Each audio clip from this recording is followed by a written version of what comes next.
And we're back for another episode. In this episode, we're going to be doing the magical ranged role quest in Final Fantasy XIV. And as always, hello from Mithrie. So we are here in Radzahan at 7-9, and we need to talk to the Ishgardian delegate. So the quest is called Our Aching Souls. The Ishgardian delegate seeks a battle mage with courage unwavering.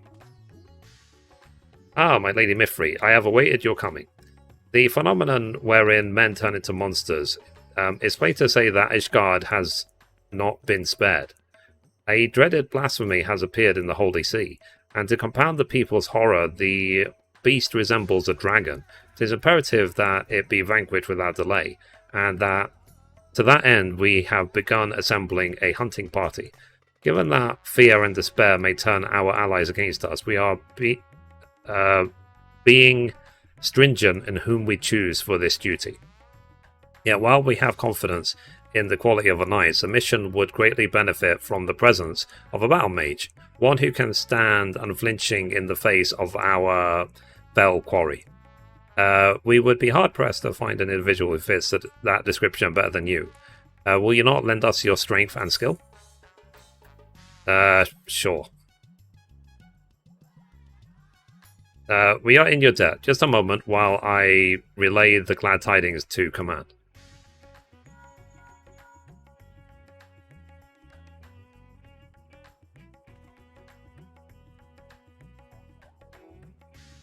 It is settled. Upon arriving in Ishgard, please take yourself to the Aphrodite Plaza. Lord Arterial will be there to receive you. May the Fury speed your way. Cool. Alright. Well, let's go to Ishgard. Okay, we got to Ishgard. Let's talk to Arterial. Or Artorel.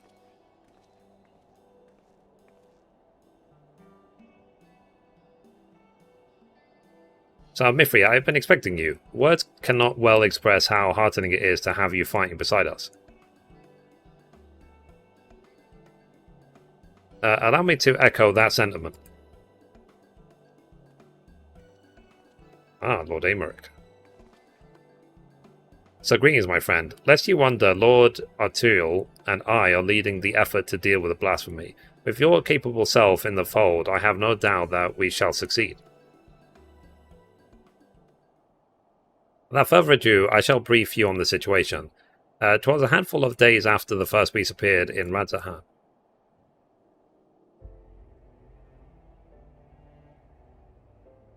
Elazar Man was observed at the Hoplon in the Pillars, walking with an unsteady gait.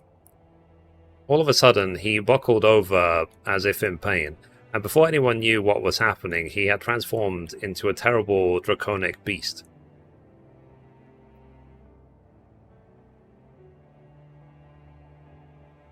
At the mere sight of this, many who chanced to present also turned, and regrettably the Temple Knights were forced to put them down. The blasphemy itself, however, took wing and fled.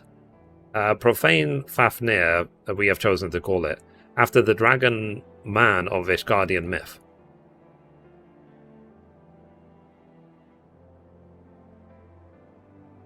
Since that day, the beast has oft been sighted in the skies above Ishgard. It does not attack, only circles menacingly for a time, ere disappearing again. Alas, these brief visitations are enough to cause more people to turn, and for fear and panic to spread further. As part of our investigation, we have sought to identify the man who became the blasphemy, and thus far we have learnt naught. We have, however, identified a common thread between those who subsequently turned. All were people of fervent faith, people such as priests and inquisitors. When the truth of our nation's history was laid bare, the legitimacy of the church was called into question. Many guardians struggled to reconcile the revelations with their beliefs, and none more so than the pious. Such men and women, we posit, would be more susceptible to despair, and therefore the transformation. We must find a way to stop it. Ishgard has only just emerged from a 1,000-year war, and we cannot suffer another great tragedy, much less so soon. In order to attain a better understanding of the situation, we intend to speak with a member of the clergy, the sole individual who survived witnessing the blasphemy's birth without being turned. Clem is his name, and he is a deacon at St. Raymond's Cathedral. Come, let us seek him out there at once.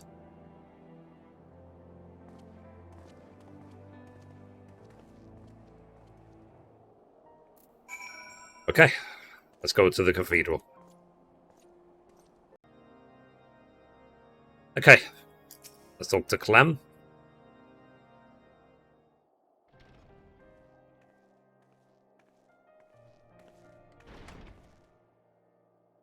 Lord Aymeric, Lord Arturiel, and the Saviour of Ishgard besides, you do me great honour. I am Clem, and I serve as a deacon here at St. Raymond's Cathedral. I understand you were among those at the Hoplon when the incident occurred. We give thanks to the Fury for your merciful preservation. We now seek to prevent the blasphemy from wreaking further havoc, and would appreciate any details you can provide.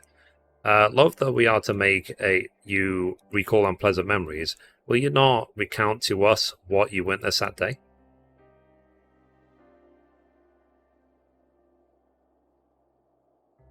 Very well. We are presently relocating the Vault's libraries to the cathedral. In case you were unaware, we had finished delivering a batch of tomes, and were on our way to bring over another. As we approached the Hoplon, we noticed a young man walking unsteadily. No sooner had he come to an abrupt halt than he transformed into a draconic beast. The fiend fixed us with a menacing glare, and it was all we could do but to find our wits and flee. But to my compounding horror, my brethren who were with me began turning into monstrosities as well, one after another. Praise the fury that you, at least, were spared, Deacon Clem. I cannot imagine how frightening the experience must have been.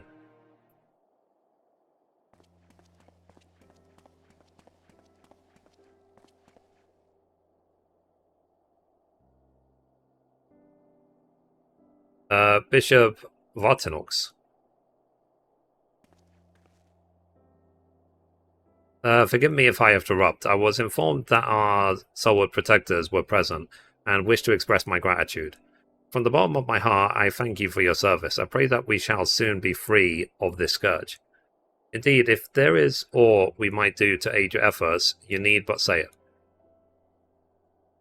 it. You are most kind, Your Grace.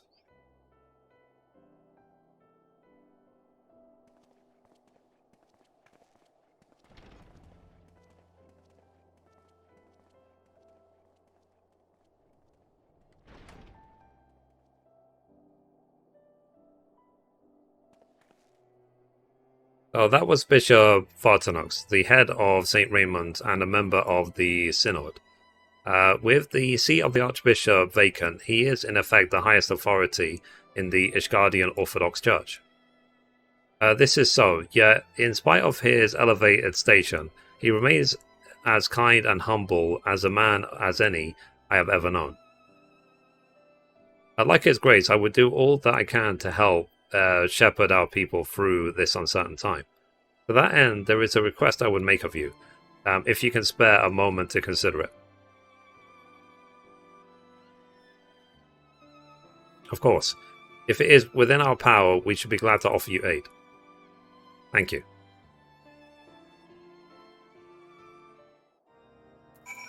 Okay. Speak to Clem again. In the wake of the transformations, a group of clergymen fled the city in fear. Yeah, though they sought refuge in the wilderness, they put themselves at the mercy of the elements, and fell fiends both. Given that the cause of the transformation is not clear, I think theirs was a decidedly unwise decision. I wish to set out and find them, but I am not trained in the ways of war. As such, I require those who are to accompany me in the search. So that is the way of it. Suffice it to say that we will help. Do you know whether your fellows may have headed? The Western Highlands, I believe, between Gorgain Mills and Hemlock. There is no shortage of abandoned dwellings in the area. Very well, time being of the essence, I propose that we split up and scour separate areas. Mithrie, if you could escort the good deacon to Gorgain Mills, Lord Arterial and I will tend to Hemlock. Cool. Alright, let's go to the Western Highlands and see if we can find them. Okay, so we caught up with them.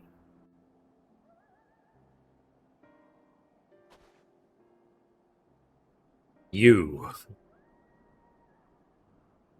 Ah, I see you found them.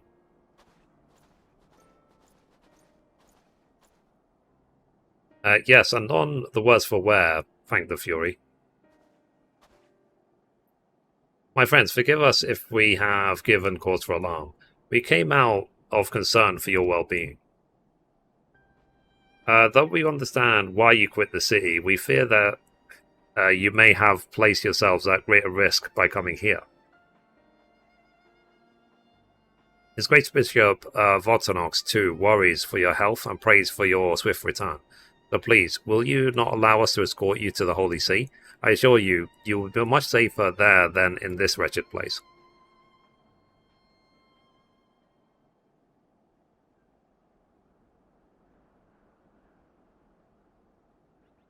So servants of the Fury will never be safe in the city, don't you see?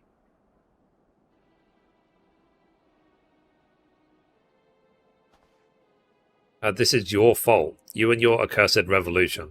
The peoples disdain us, mock us behind our backs, and spit in our faces.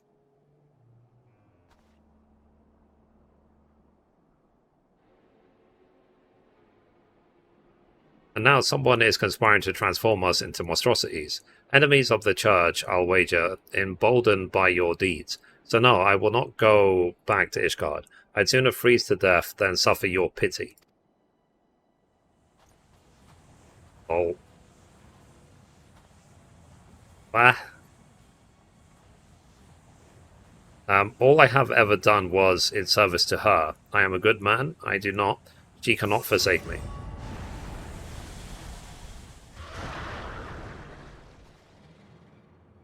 Ah.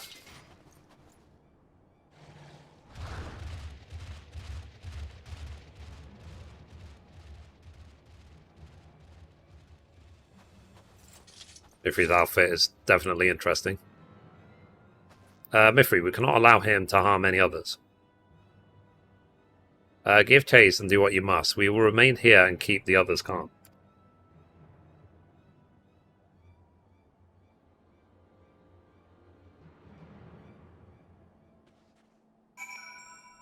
Alrighty, let's catch up with them.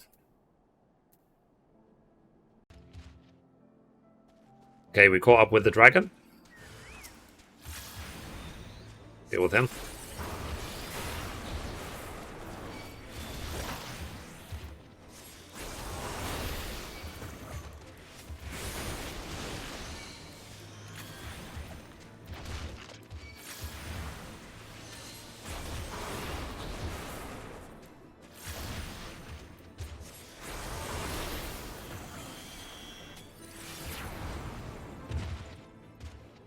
Okay, he's done.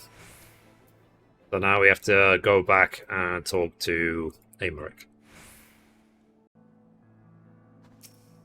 Okay, we made it back to Lord Amaric, so let's talk to him. Is it done, Mithrie? My thanks. What happened is most regrettable, but we must be grateful that no one else came to harm. While you were gone, the deacon was able to convince the others to return to the city. Let's just call the backup once and then reconvene at the congregation to consider our next course of action. For our purposes, we have the use of the strategy room. Announce yourself to the guard without, and he will show you in.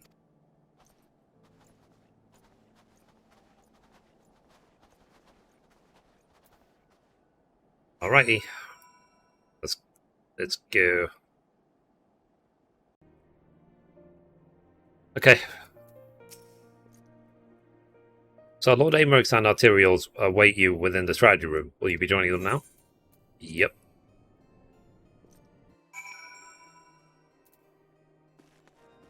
Let's talk to Arterial.